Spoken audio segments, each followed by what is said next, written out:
So today we're going to be talking about work gamification, but not just work gamification, more about the strategy of work gamification and puppies. I know that we got the whole puppy thing going on with some other videos, but let's imagine, okay, that you are training your puppy to, well, basically sit, come and lick you or whatever the puppies you want them to do, right? Now, in order to do that, there is both positive and negative reinforcement, right? Okay, so first of all, number one, okay, if the puppy does what you want, you give them snacks or food or something like that. But, you know, the thing is, they're not going to do what you want in the beginning because, well, they don't know how, right? So it's the same thing with work gamification. Behaviors need to be rewarded, and they also need to be, well, basically you've got to have some negative feedback in there as well if you don't get the right behavior. For example, let's say you're doing one of the behaviors that is important for you to achieve greater success at work is proactive communication.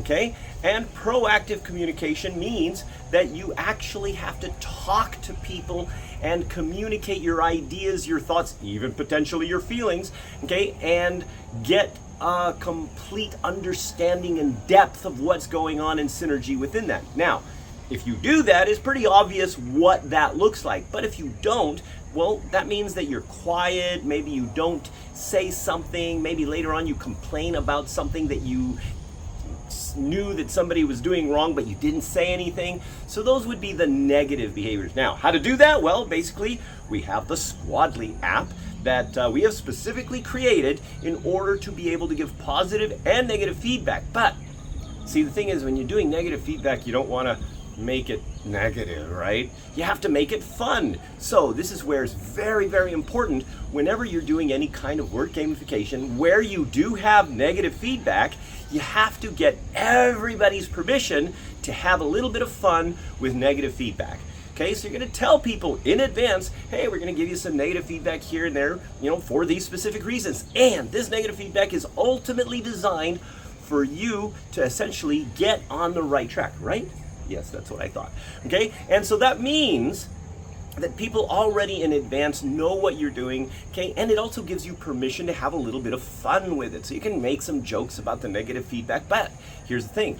People need to win. They need to see, I mean, the puppies need to eat, right?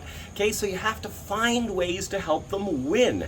Okay, so for example, if you want her to sit, okay, you have to hold her down and then hold her until she's like ready, and then, you know, and then you give her the treat. You give her the positive emotion or the positive emoji in Squadli. Well, actually, she doesn't use Squadli, but that's okay. Okay, because what happens is that once they have that positive thing, it's like, whoa, they can see the positive feedback, and so therefore they get a little bit more excited about next time. So find reasons and opportunities to make people win. Okay, get information or give information in advance about why you might need to give people negative feedback as well as good feedback, okay? And make sure that you have fun with both the negative and the positive feedback. And this also, what's really cool about it is that, okay, when you are giving negative feedback, it's a lot easier to give negative feedback than it would be if you're just kind of talking to people. Well, today, you know, you didn't do that, because sometimes you wait until the annual review and,